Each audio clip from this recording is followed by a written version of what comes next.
एक reputed institute से करना और एक नॉर्मल इंस्टीट्यूट से करना, अल्टीमेटली है ना, ये आपका सेल्फ कॉन्फिडेंस तोड़ेगा, आपका जो लाइक इंटरनल पावर होता है वो डाउन करेगा। Theoretical part versus practical part, दोनों का रेशियो कितने में और कैसे डिवाइड होना चाहिए। तो थियोरी 10% इज इम्पोर्टेंट। क्या बिजनेस पर्सन को भी ये सब पर्टिकुलर जो स्किल्ड एक्टिविटीज है वो कुछ सीख के रखना चाहिए। तो ये सारी चीज़ें अगर आपकी रिक्वायरमेंट है तो डेफिनेटली ये कोई भी कर सकता है, सिर्फ आपको इंटरेस्ट होना चाहिए। कोई मतलब नहीं है उसका, लेकिन पूछता हर कोई। सैलरी रेंज क्या होती है, सबसे पहले तो जॉब मिल जाएगा कि नहीं। तो सबसे बड़ा चैलेंज उनके लिए क्या हो सकता है? सर्टिफिकेट सच्ची में मैटर करता है? ऑफ कोर्स सर्टिफिकेट अच्छी जगह से मैटर करता है स्टेप इन करने के लिए। Welcome back guys to the Titan podcast show series business inside out. आज जिन गेस्ट के साथ हम ज्वाइन हो रहे हैं उनके साथ आपने एक प्रीवियस एपिसोड हमारा देखा होगा, जिसमें हम बात कर रहे थे कि ट्रेडिशनल एजुकेशन वर्सेस एक्टिविटीज के दोनों में कितना फ्यूचर और कितना ब्राइट स्कोप आपके बच्चे के लिए हो सकता है। तो आज का हमारा जो पर्टिकुलर टॉपिक है वो इस चीज़ के ऊपर हम बातचीत करने वाले हैं कि एनिमेशन, वीएफएक्स या फिर आप फोटो एडिटिंग बोल लीजिए, वीडियो एडिटिंग बोल लीजिए, उसके अंदर अगर आपके बच्चे एंटर होते हैं या अगर आप खुद एंटर होने का प्लान कर रहे हो तो आपका फ्यूचर आप किस वे में लेके जा सकते हो और आपकी जो स्कोप ऑफ फ्यूचर है, स्कोप ऑफ सैलरी है, वो क्या हो सकती है। तो आज का थोड़ा सा डिस्कशन हमारा रहेगा on the informational base on क्या video editing, VFX, animation, 3D ये आपके फ्यूचर को राइट साइड में लेके जा सकता है या नहीं लेके जा सकता। So let's welcome mister Mitul Shah, जो लास्ट 12-13 साल से इस फील्ड से रिलेटेड है। इस फील्ड में काफ़ी लोगों को गाइड कर रहे हैं, ट्रेन कर रहे हैं कि वो ये फील्ड के अंदर अपना अच्छा खासा फ्यूचर बना सकते हैं। एंड सेकेंडरी उनके काफ़ी बच्चे ऐसे हैं जो सीख के, बाहुबली का नाम आपने सुना होगा, तो बाहुबली मूवी के अंदर उन्होंने वर्क किया है। सो लेट्स डीप डाइव के किस हिसाब से VFX, animation, 3D and 2D graphics आपका फ्यूचर एक ब्राइटर साइड में लेके जा सकता है। So let's start this podcast, let's start this series and yes, don't forget to watch this video till the end. Welcome back sir to the Titan podcast show series business inside out. Last वाले में हमारी काफ़ी interesting बात हुई थी parents को लेके। अभी जो मेरे को आपसे पूछना है एक पर्टिकुलर सेकंड एस्पेक्ट जिसके ऊपर पेरेंट्स के डिसीजन टोटली डिपेंड करते हैं कि हाउ दे गाइड। सिंपली बोलने जाऊं, इंस्टीट्यूट। ठीक है, अब इंस्टीट्यूट्स वाले जो है वो जिस हिसाब से गाइड करते हैं, पेरेंट्स उसी हिसाब से समझ के सब कुछ करते हैं। अब प्रीवियस एपिसोड में आपने ये चीज बोली थी कि 1 साल, 2 साल, 3 साल के जो कोर्स होते हैं वो होते हैं 1 लाख, 2 लाख, 3 लाख, डिपेंडेंसी कि स्किल्ड बेस करना है, लीडरशिप बेस करना है या किस पे करना है। बट कई इंस्टीट्यूट्स ऐसी है जो क्रैश कोर्स करवा रहे हैं 3 महीने, 6 महीने, 6 महीने में एडवांस कोर्स बता रहे हैं वो लोग। अच्छा, एडवांस कोर्स। मैं बोला हाउ इज इट पॉसिबल कि प्रीमियर, आफ्टर इफेक्ट्स, वीएफएक्स सब 6 महीने के अंदर हो जाए। एंड ये लिटरली कैसा कि मेरे वहां पर जो पर्टिकुलर स्टाफ आया था ना, वो वहां से ट्रेन होके आया, उसको बताया तो बहुत कुछ कि ऐसा ऐसा ये सब होगा। वो बंदा मेरे यहाँ आके बोलता है सर वहां पे जितना नहीं सीखा उससे ज्यादा मैं आपके यहाँ पे सीख लिया। तो ये जो मिसलीड और मिसगाइड है वो पर्टिकुलर क्या रीजन है कि वो लोग ऐसा करते हैं? सर वो गलत नहीं है। आपने जो वर्ड बोला ना कि उसको बताया था, तो सही बात है। 3 महीने, 4 महीने, 6 महीने वो बता ही सकते हैं, सिखा नहीं सकते। Okay. तो students have to identify that कि आपको बताने वाले जगह पे जाना है कि सिखाने वाले जगह पे जाना है। एक होता है सीखना, एक होता है देखना। अगर सिर्फ मेरी क्यूरियोसिटी है देखने की, हाँ ये ग्रीन स्क्रीन के अंदर पूरा जो बैकड्रॉप हट जाता है, पूरा ये ब्लास्ट होता है, ये ट्रेन ऐसे ब्लास्ट हो जाती है, प्लेटफॉर्म पे ऐसा कुछ होता है, प्लेन क्रैश हो जाता है, तो ये रियल टाइम में कैसा होता होगा। तो सिर्फ ये क्यूरियोसिटी आपकी है और वो आपको जाएंगे 3 महीने, 6 महीने में आपको बता देंगे कि ये देखो ऐसा होता है, इसको ग्रीन स्क्रीन बोलते हैं, ये हटा, यहाँ से हट जाती है, यहाँ से ये हो जाता है, यहाँ से वो हो जाता है। तो आपको क्रैश कोर्स करना चाहिए। और एक्चुअली क्रैश कोर्स क्या होता है, बहुत सारे इंस्टीट्यूट्स में होते हैं crash course, but crash course are build for learners. कि बहुत सारी ऐसी इंस्टीट्यूट्स है कि जो अपग्रेडेड मॉड्यूल्स नहीं पढ़ाती है। तो जैसे कि मैंने आज सीखा, तो मैंने सिर्फ आज तक का सीखा, अगले 5 साल तक का नहीं सीखा। तो नेक्स्ट 5 इयर्स के अंदर जो भी इंडस्ट्री में नया आता है, तो कोई कोई इंस्टीट्यूट्स क्या करती है कि वापस रिकरिंग रेवेन्यू बिल्ड करने के लिए वो उनको यही पीरियड तक का सिखाती है। क्यों? क्योंकि वो बच्चा वापस आए मेरे पास सीखने के लिए, है ना। तो उसके लिए उन्होंने क्रैश कोर्स रखा कि अभी आज तक का किसी ने सीखा, तो अगले 2 साल के अंदर वो बच्चा मेरे पास वापस आएगा सीखने के लिए कि सर अभी तो ये सॉफ्टवेयर नया आया है, इसके अंदर तो ये नया आया है, तो ये मेरे को वापस सीखना है। तो उनको वापस 3 महीने 6 महीने के क्रैश कोर्स करवा के वापस भेज देती है। लेकिन फ्रेशर्स के लिए कभी क्रैश कोर्स नहीं होता है। फ्रेशर्स के लिए तो बिगिनर कोर्स ही होता है ना। उसको रूट से स्टार्ट करना होता है, उसको हिस्ट्री से स्टार्ट करना होता है कि इंडस्ट्री का रूट क्या है, ये इंडस्ट्री का इमर्जिंग सेक्टर क्या है, उसके बाद में इसके अंदर क्या पाइपलाइन आएगी। क्योंकि हमारी इंडस्ट्री है ना 3 फेज में डिवाइडेड है, pre production, production and post production. तो ये फेज को आपको समझना है। अभी 3 महीने और 6 महीने के अंदर ये तीनों फेज आपको आना, it's not like possible. Normally sir जैसे आपने 3 फेज बताया ना, टेक्निकली आधे से ज्यादा लोगों को पता ही नहीं होता है कि इसमें प्री प्रोडक्शन नाम की कोई चीज होती है या प्रोडक्शन नाम की कोई चीज होती है। उनको क्या है, उनके माइंड में एक ही चीज है, शूट करो पोस्ट प्रोडक्शन करो और शूट के बाद पोस्ट प्रोडक्शन भी नहीं, अच्छा शूट कर दो एडिट कर दो, बस खत्म हो गया। नहीं, यही तो पाइपलाइन है और हमारा इंस्टीट्यूट यही चीज को फॉलो करता है कि अगर कोई करियर बिल्ड करना चाहता है ना, तो हम लोग उनको यही सजेस्ट करते हैं कि at least you should invest your 1 year, है ना। Because this is an investment. आप जितना ये इंडस्ट्री से जुड़ोगे ना, उतना ज्यादा एक्सपोजर ये इंडस्ट्री आपको देगी। जैसे कि बहुत सारे इंस्टीट्यूट्स में ना अल्टरनेटिव क्लासेस भी होते हैं, और जैसे कि आज आओ, कल नहीं, कल प्रैक्टिस कर लो या जो भी है, उसके बाद वापस आओ, वापस प्रैक्टिस कर लो या कुछ भी नहीं, तो हफ्ते में सिर्फ 3 दिन, है ना। उसके बाद सैटरडे संडे तो कुछ नहीं होगा। तो वो हफ्ते में सिर्फ 3 दिन में क्या रिलेवेंसी जनरेट करेगा। अगर आप कार ड्राइविंग भी सीखने जाते हो ना, तो डेली नहीं सीखोगे ना, क्योंकि ये प्रैक्टिकल चीज है। तो डेली नहीं सीखोगे ना, तो आपका ग्रिपिंग नहीं बैठेगा उसके अंदर, है ना। तो डेली लर्निंग्स मेक्स मैन ज्यादा वो इम्प्रूव्ड और स्किल्ड बनाता है। तो ये चीज आपको इन्वेस्ट करनी होगी।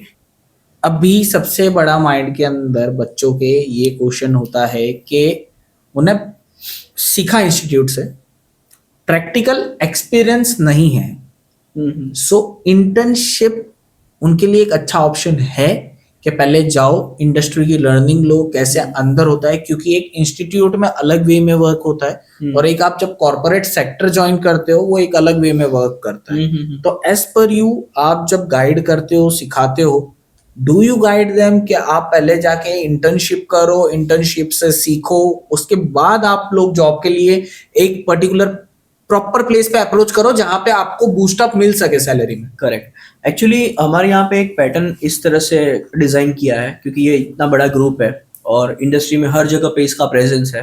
तो कोर्स करिकुलम से लेके हर चीज इतनी क्वालिफाइड वे में डिजाइन की है कि हमारे जो कोर्सेज चालू होते हैं ना, तो मीनवाइल हम लोग स्टूडेंट्स को लाइव प्रोजेक्ट्स देते हैं इन हाउस। क्योंकि डायरेक्टली अगर कोई जब इंटर्नशिप करेगा ना, तो वो कोई भी कंपनी के अंदर बर्डन काउंट होता है, क्योंकि उसको अपना कोई आर्टिस्ट को अलोकेट करना पड़ेगा उसको सिखाने के लिए, तो वो बर्डन काउंट करता है। So we don't like insist anyone to go directly for internship. हम लोग क्या करते हैं, जब उनका कोर्स चालू होता है तो हम लोग को लाइव प्रोजेक्ट्स देते हैं। दैट वाज आल्सो पेड, है ना। पेड अनपेड दोनों होते हैं।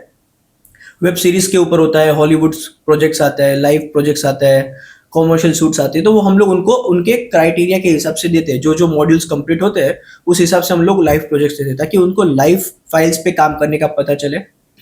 हमारे फैकल्टीज फुल टाइम वहाँ पे अवेलेबल होते हैं उनको प्रॉपरली गाइड करने के लिए कि ये तू सही जगह सेव कर रहा है नहीं कर रहा है।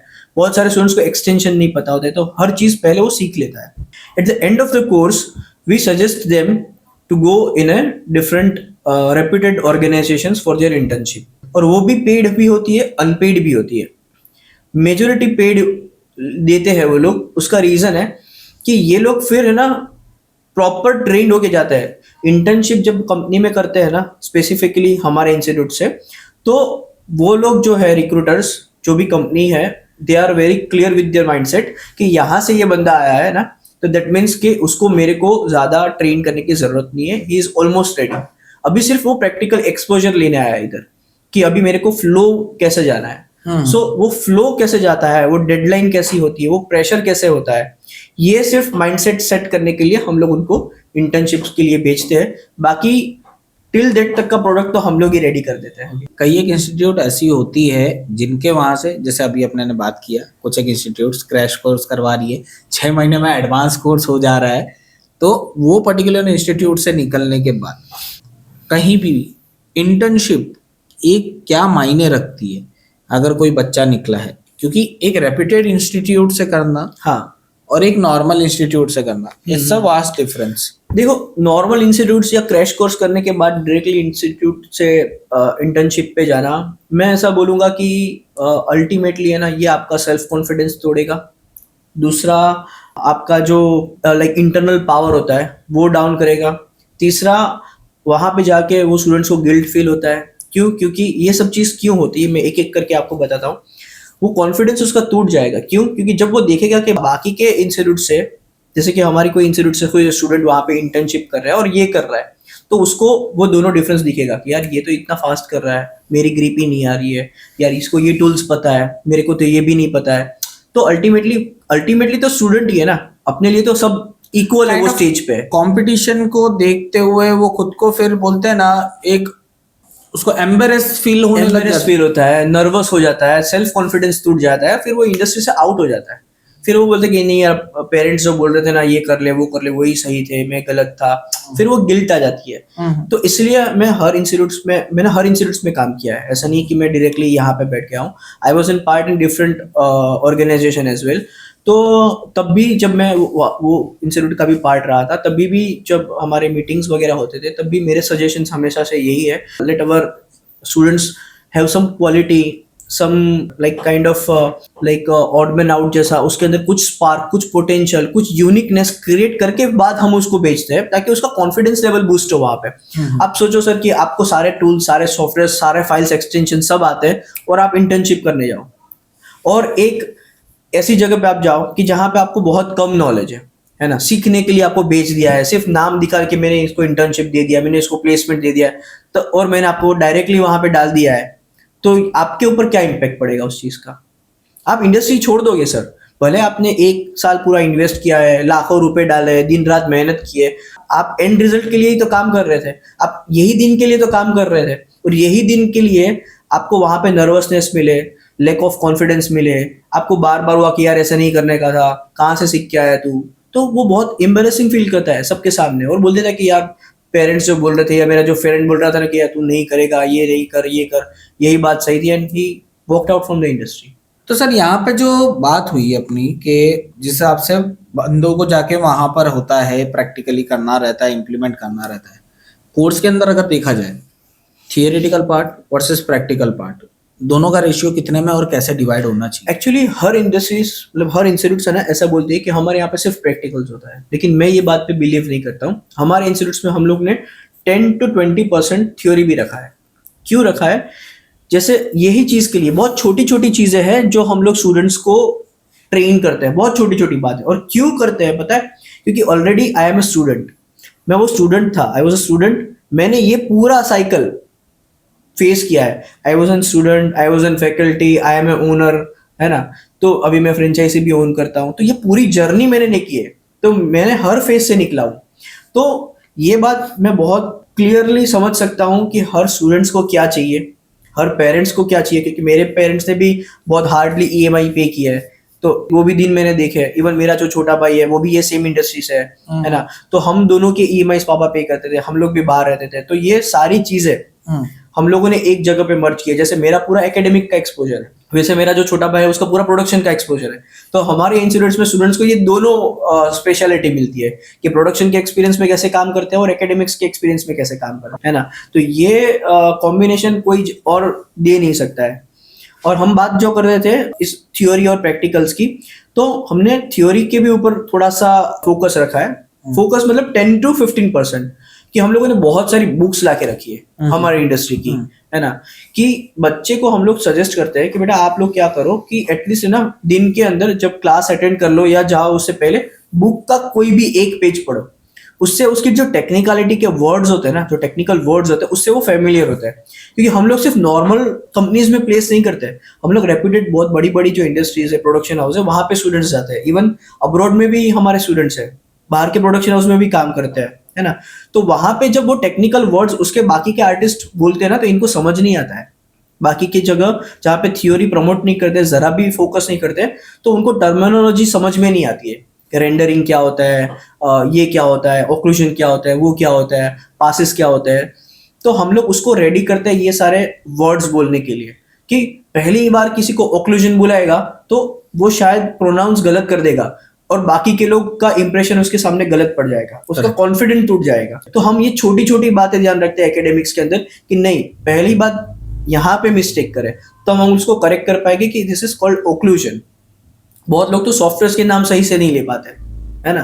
तो सिर्फ और सिर्फ बिठा दो, कोर्स कंप्लीट करा दो, जॉब लगा दो, इट्स नॉट अ वे, है ना। वहां पे वो एक बार उसको जॉब दिला देगा, लेकिन जो कंटिन्यूसली ग्रोथ है, जो कंटिन्यूसली जो सस्टेनेबिलिटी है, वो टूट जाती है फिर। तो थियोरी 10% इज इंपॉर्टेंट, ताकि वो टर्मिनोलॉजी से, टेक्निकल चीजों से, टेक्निकलिटीज से वो फेमिलियर हो जाए, एंड बाकी 90% we are 100% on practicals. Apart from students, ठीक है, just let us leave the students apart, क्या एनिमेशन, वीएफएक्स और ये जो कोर्स है वो सिर्फ और सिर्फ जो नए या फिर अपकमिंग जनरेशन है उनके लिए है, या पर्टिकुलर जो बिजनेस पर्सन है, as you are into business consulting too, क्या बिजनेस पर्सन को भी ये सब पर्टिकुलर जो स्किल्ड एक्टिविटीज है वो कुछ सीख के रखना चाहिए? मैंने जैसे हमारे पहले पॉडकास्ट में बताया था कि आपको आपकी रिक्वायरमेंट समझनी चाहिए कि मेरी रिक्वायरमेंट्स क्या क्या है। Like that was for students as well, working profession as well, जो घर पे अभी आइडियली है, हाउसवाइफ है, या क्योंकि ये इंडस्ट्री आपको फ्रीलांसिंग भी देती है ना, एक आपको स्किल सेट देती है। तो वो स्किल्ड को आपको कहाँ यूटिलाइज करना है, कहाँ चैनलाइज करना है, ये आपको आइडेंटिफाई करना है। जैसे कि अगर कोई एक बिजनेस ओनर है, उसकी डिपेंडेंसी है बार बार पोस्ट बनाने की, रील्स बनाने की, वीडियो शूट करने की, पॉडकास्ट करने की, या कुछ भी, तो अगर उसको वो डिपेंडेंसी कम करनी है, या फिर उसको ऐसा लग रहा है कि यार वो बंदा जो है वो 5-5 दिन बोल रहा है, 10-10 दिन बोल रहा है, तो he can try that thing कि चलो मैं सीखता हूँ, मुझे नॉलेज आएगा, मुझे थोड़ा पता चलेगा, खुद मैं करूंगा थोड़ा बहुत, तो मेरा कॉस्ट कटिंग मैं कर पाऊंगा थोड़ा सा, है ना। या फिर मैं टीम को और इफेक्टिवली समझा पाऊंगा, टेक्निकलिटी समझ पाऊंगा उसकी और समझा पाऊंगा। तो ये सारी चीजें अगर आपकी रिक्वायरमेंट है तो डेफिनेटली कि कोई भी कर सकता है, सिर्फ आपको इंटरेस्ट होना चाहिए, आपकी क्यूरियोसिटी होनी चाहिए, और आपकी जो भी रिक्वायरमेंट्स या नीड्स है वो फुलफिल होना चाहिए। कि करंटली सर कैसा होता है कि जब अब when I teach about social media management and marketing, ठीक है, उसमें कई एक बिजनेस पर्सन भी आते हैं। सो मेरा उनको बोलने का एक ही चीज का रहता है कि यू शुड लर्न समथिंग, ठीक है, एटलीस्ट, और कुछ नहीं तो at least you should have a basic knowledge about that particular field. Correct. अब भी आपके पास टाइम है तब आप कर रहे हो, later on when you will don't have any time, you are going to associate with some agency. अब एजेंसी आपको बराबर काम करके दे रही है या नहीं दे रही है, if I don't have any knowledge, मुझे कुछ नहीं पता है कि भाई रील्स कैसे शूट होती है, एडिट क्या हो रही है, क्या नहीं हो रही है, तो कोई भी थर्ड पर्सन आके मुझे कुछ भी बना के दे देगा और मैं उसमें बन जाऊंगा पागल, कि वो तो मेरे को बोलेगा कि हाँ सर ये एकदम परफेक्ट है, इससे अच्छा बन ही नहीं सकता है। अब मुझे तो मानना पड़ेगा क्योंकि मुझे नॉलेज नहीं। उसके अगर परसेप्शन से देखने जाए तो ऐसे कोई कोर्सेज अवेलेबल है जो पर्टिकुलर जो भी अपना बिजनेस वाले हैं उनको एटलीस्ट और कुछ नहीं तो एक बेसिक नॉलेज प्रोवाइड कर दे कि वो जिनके साथ जुड़े हुए हैं, हाँ, वो उनको पागल बना के ना चले जाए कि आप जो करवा रहे हो, हम जो करके दे रहे हो उससे अच्छा है ही नहीं। Correct correct. तो उसके लिए शॉर्ट टर्म कोर्स है, क्रैश कोर्स नहीं, है ना, या एडवांस कोर्स नहीं, शॉर्ट टर्म कोर्सेस है जो उनकी रिक्वायरमेंट्स के हिसाब से, वो सॉफ्टवेयर के हिसाब से वो लोग सीख सकते हैं। तो शॉर्ट टर्म कोर्सेज से क्या आएगा उनको कि बेसिक्स चीजें वो खुद करना स्टार्ट कर पाएंगे, टेक्निकल पार्ट से वो अवेयर हो जाएंगे, सॉफ्टवेयर से वो अवेयर हो जाएंगे, जैसे कि बहुत सारे मार्केट्स में सॉफ्टवेयर अवेलेबल है। तो और हर लोगों का आउटपुट डिफरेंट वे में जनरेट होता है। तो कोई बंदा जो फ्रीवेयर सॉफ्टवेयर यूज कर रहा है तो वो उसको बोल सकेगा कि नहीं यार एक काम करना, तू ये MP4 में आउटपुट निकल रहा है तो ये फाइल हैवी बन रहा है, मेरे को H264 में निकाल देना। तो ही वुड बी अवेयर, तो उनको भी लगेगा हाँ यार ये सर को तो नॉलेज है, मैं इसको बेवकूफ नहीं बना पाऊंगा, है ना, तो मुझे ये करके देना पड़ेगा, मैं ऐसे ही नहीं जा पाऊंगा, मुझे यार ये सॉफ्टवेयर अपग्रेड करना पड़ेगा। अब तक तो मैं इस पे कर लेता था, सर को अभी पता चल गया कि यार ये सॉफ्टवेयर से अच्छा आउटपुट जनरेट होता है, तो यार मेरे को या तो मेरी जॉब चली जाएगी या तो मुझे अपग्रेड होना पड़ेगा, है ना। तो ये डिफरेंस आ जाता है। और उनको जो क्वालिटी डिलीवर होती थी और उसके बाद में जो क्वालिटी डिलीवर होगी उसमें बहुत डिफरेंस उनको खुद को फील होगा। सो अभी तक मैं कोई भी आपके पास जो अभी तक मैं जस्ट एक कॉमन क्वेश्चन है कि पेरेंट्स जब आते हैं आपके पास तो उनके सबसे मोस्ट कॉमन क्वेश्चंस आपसे क्या रहते हैं पर्टिकुलर क्वेश्चंस को लेके कि भाई हमारे बच्चे के क्या होने वाला है, कैसे करवाओगे? तो अगर कॉमन क्वेश्चंस की बात की जाए वो, और सबसे बेतुका सवाल जो मेजर ऑफ आपको सुनने मिलता है, बेतुका इन द सेंस बिना सिंह पूंछ का, कोई मतलब नहीं है उसका लेकिन पूछता हर कोई है। एक्चुअली देखो पेरेंट्स, मतलब मैं क्लोजली जब बातचीत करता हूँ, मॉनिटर करता हूँ, उनसे इंटरेक्ट करता हूँ, तो दो टाइप के पेरेंट्स जनरली आते हैं और होते हैं। एक होते हैं बहुत ही कंजर्वेटिव टाइप होते हैं कि उसको करवाना ही नहीं है, they are very sure, but उसके बेटे ने इन्फ्लुएंस किया है, फोर्स किया है, घर पे से बोला है कि नहीं आपको जाओ देखो एक बार ये है, तो वो आए हैं सिर्फ ऐसे ही बैठे हैं देख के, फिर कुछ ना कुछ क्वेरीज निकालते हैं कि नहीं आओ तो ना हो, ऐसा तो नहीं है, वैसा तो नहीं है, और कुछ भी रीजंस देके फिर दे वॉकड आउट। एक ऐसा होता है, उसमें हम लोग फिर कुछ नहीं कर सकते, we just educate them, we just guide them properly and then we leave it.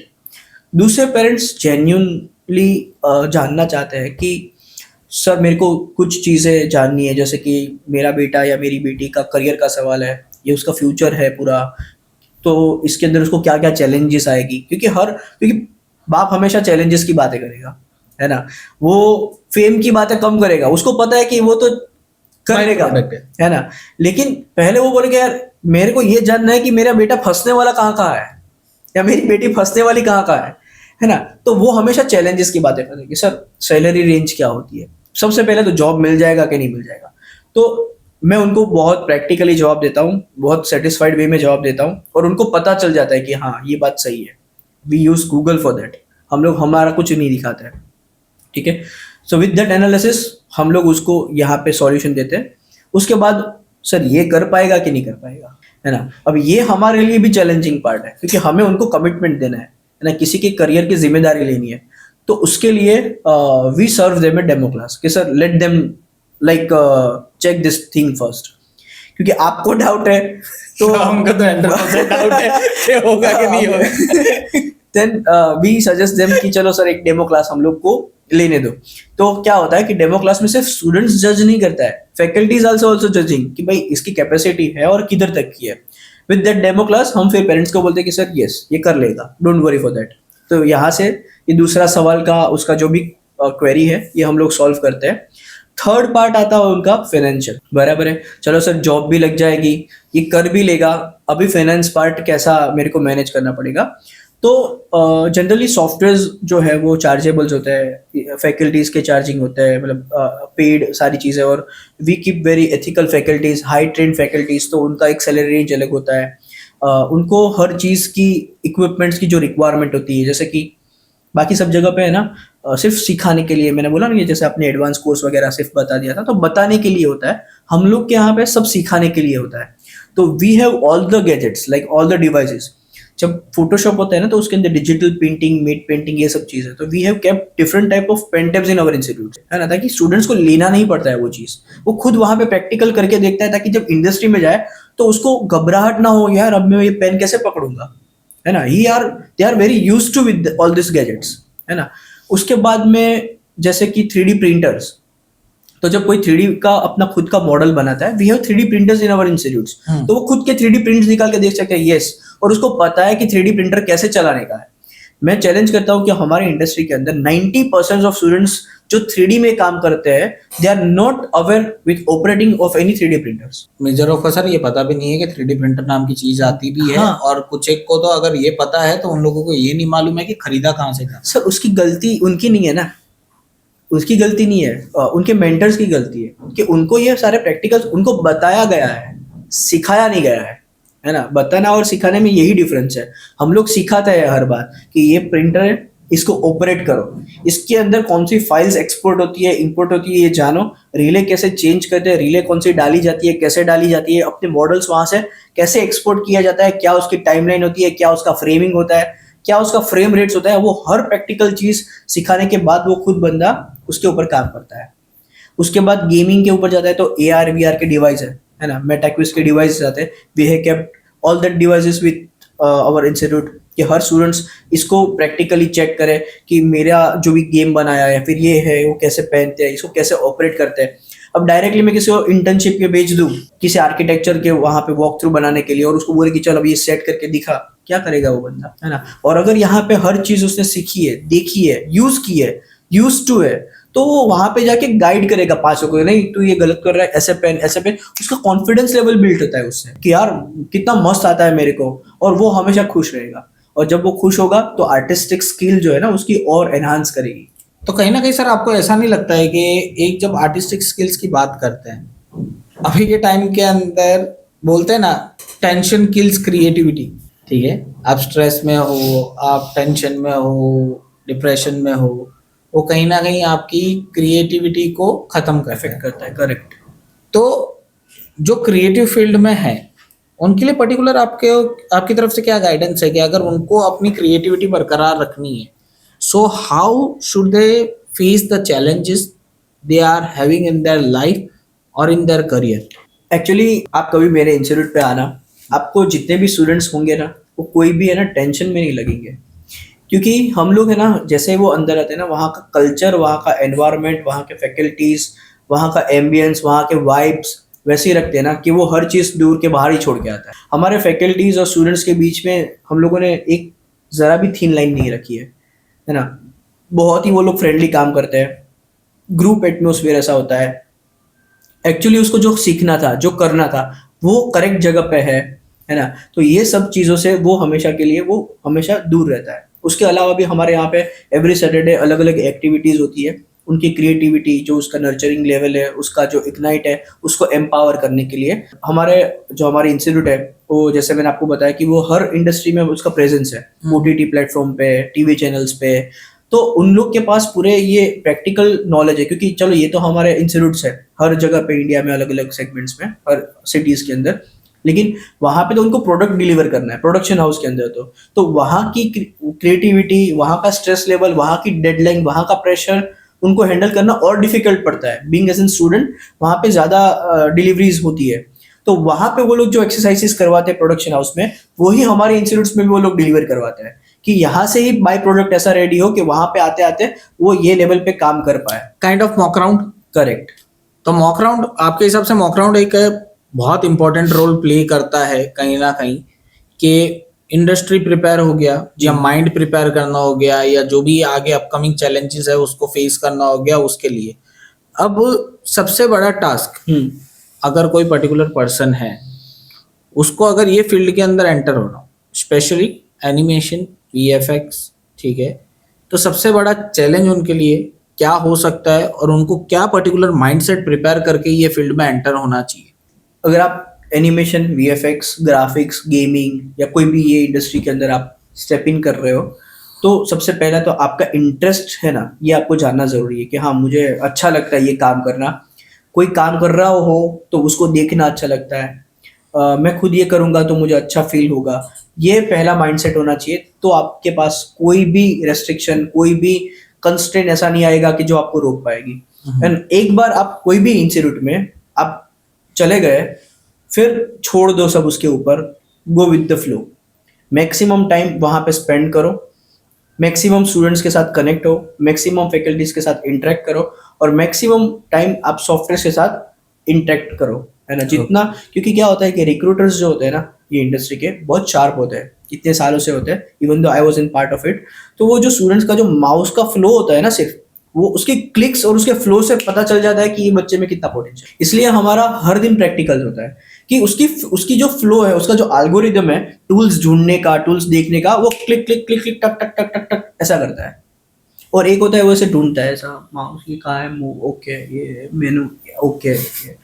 यहाँ से आपको पता चल जाता है कि किस पे कितना टैलेंट है और कौन स्टूडेंट कहाँ से आया है, वो भी आप पीछे बैठ के जज कर सकते हो। एक होता है वो टक टक टक टक टक टक करके डायरेक्ट ऐसे काम करना स्टार्ट कर दे, और एक है वो ढूंढता है। क्यों? क्योंकि he is not very familiar with that. Alternative classes attend किए होते हैं, वीक में 3-4 बार गया होता है, उसको सिर्फ सर्टिफिकेट दे दिया, उन लोग को सिर्फ फीस मिल गई, बात खत्म हो गई। सर्टिफिकेट सच्ची में मैटर करता है? ऑफ कोर्स सर्टिफिकेट अच्छी जगह से मैटर करता है स्टेप इन करने के लिए।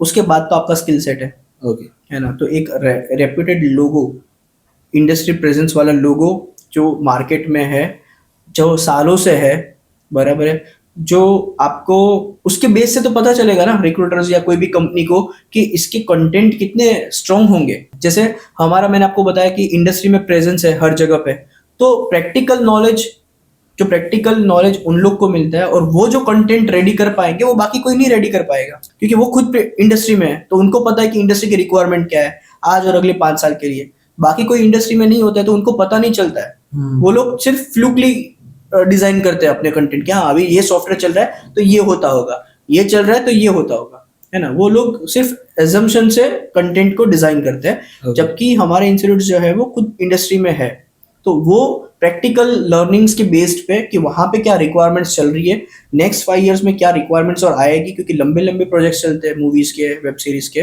तो with that thing they design the course curriculum. So sir last में एक रैपिड फायर राउंड करते हैं, but you have to be very quick, कि आपको आंसर देना है वो भी तुरंत, सोचने नहीं बैठना है। That's why it's a rapid fire I will round. try. Okay, so start करें। ओके, 2D और 3D दोनों में से आपका हमेशा का प्यार कौन सा रहेगा? Course 3D। सबसे बड़ा मिथ एनिमेशन के बारे में क्या है? मुझे स्केचिंग आनी चाहिए। सबसे overrated VFX shot blockbuster movie के अंदर वो कौन सा है अभी तक में? बाहुबली के। एक सॉफ्टवेयर ऐसा जिसके बिना आप नहीं रह सकते हो? माया। रियल टाइम रेंडरिंग और सिनेमैटिक रियलिज्म? सिनेमेटिक। बस फीडबैक आपको आपके प्रोजेक्ट के ऊपर जो अभी तक में मिला होगा? रेंडरिंग टाइम बहुत ज्यादा जा रहा है। कंसोल और पीसी दोनों से अंदर से कौन सा आपका फेवरेट है? कंसोल। एनिमेशन के अंदर एआई, ठीक है, वो थ्रेट है या फिर एक बून बोल सकते हैं अपना? इट्स एन बून। कौन सी ऐसी इंडियन मूवी है अभी तक में जिसने वीएफएक्स गेम को एक अलग लेवल पे लेके गया हो? वीएफएक्स गेमिंग को। वीएफएक्स को एक अलग लेवल पे लेके गए हो? बहुत सारी है वैसे तो, पर सबसे फेवरेट अगर बोलने जाए तो? बाहुबली। आई थॉट रावण बोलोगे हाँ, आप, रावण भी है ही ऑफ कोर्स। क्योंकि रावण एक्चुअली बहुत बिहाइंड द टाइम थी। हाँ, कि एक्चुअली बहुत बाहुबली पहले- बार बार इसलिए आ रहा है क्योंकि हमारे सबसे ज्यादा स्टूडेंट्स से बाहुबली में काम किया है। अच्छा, तो मतलब काइंड ऑफ ये तो प्रमोशन हो गया। ये भी है। ठीक है, अगर आपको सब कुछ छोड़ना हो, ठीक है, और सिर्फ एक चीज को बनाना हो, एनिमेट करना हो, वो क्या रहेगी? सब चीज छोड़ के सिर्फ एक ही चीज एनिमेट करनी है। जो मैं मानता हूँ एनर्जी को, तो वो मैं कोई एनर्जी ऐसे वे में 3D में फॉर्म करूँ कि जो वो इग्नाइट करे, वो हर जगह को पॉजिटिव पावर दे। ओके, लास्ट पर्सनल है, एनिमी आपको मालूम होगा उसके अंदर सबसे ज्यादा वीएफएक्स यूज होता है, करेक्ट। ठीक है। सो जो उसमें कॉस्टिंग बताई जाती है वो क्या सच में इतनी ज्यादा होती है? हाँ, कॉस्टिंग होती है इतनी ज्यादा। रीजन? आर्टिस्टिक जो लोग हैं उनकी सैलरीज जो है वो हर चीज उनको पे करना, क्योंकि ये सैलरी स्केल बहुत ज्यादा होती है आर्टिस्ट की। हम लोग Okay. ऐसा मानते हैं कि 15,000, 20,000, 25,000 it's not an real salary. जब वो 1 या 2 साल इंडस्ट्री में कवर करता है, so you can't imagine the salary of the artist. कितनी हो सकती है? कितनी भी हो सकती है। अच्छा, हाँ. मतलब It's not like- lower limit तो छोड़ दो, अपर लिमिट कोई नहीं है। नहीं है। Okay, This is your individual strokes. Okay. This is individual you. So जितना ignite आपके अंदर है, universe have the power to give you. Okay, so thank you sir once Thank again for joining us in this episode. Thank you. ये आज का हमारा second episode था जिसके अंदर हमने थोड़ा और इन डेप्थ बात किया कि एक्चुअली इंस्टीट्यूट्स जो होते हैं वो दिखाने वाले कौन से होते हैं और सिखाने वाले कौन से होते हैं, एंड साथ साथ में हमने ये भी जाना कि एक पर्टिकुलर अगर बिजनेस पर्सन इन्वॉल्व होता है और उसको पर्टिकुलर नॉलेज लेनी है अगर ये इंडस्ट्री के बारे में, कि भाई उनके साथ जो काम किया जा रहा है, उनको जो काम डिलीवर किया जा रहा है वो बराबर है कि नहीं है, उसके लिए भी एक स्पेसिफिक कोर्स आता है, आप वो कर सकते हो। So to all the business person over there, अगर आपको लगता है कि आपको प्रॉपर नॉलेज लेना चाहिए, मैं सर के नंबर दे दूंगा बाय डिफॉल्ट नीचे, तो आप इन्हें कांटेक्ट कर सकते हो कि कहीं पे भी डाउट हो, कुछ भी डाउट हो, Definitely. आप इन्हें कांटेक्ट करिएगा बिंदास। एंड कहीं पे भी आपको ये पर्टिकुलर एपिसोड में क्वेरीज हो तो कमेंट बॉक्स में जरूर ड्रॉप करिएगा। नेक्स्ट एपिसोड हम सर के साथ और लेके आने वाले हैं, उसके अंदर हम और इंटरेस्टिंग बातें करेंगे और आपकी जो जो क्वेश्चंस रहेंगे हम उनको सॉल्व करने की भी ट्राई करेंगे। सो Thank you, sir, Thank for you. joining us in this Thank you. episode. And thank you, guys. See you in the next episode. Till then, stay tuned and don't forget to subscribe our channel. Thank you.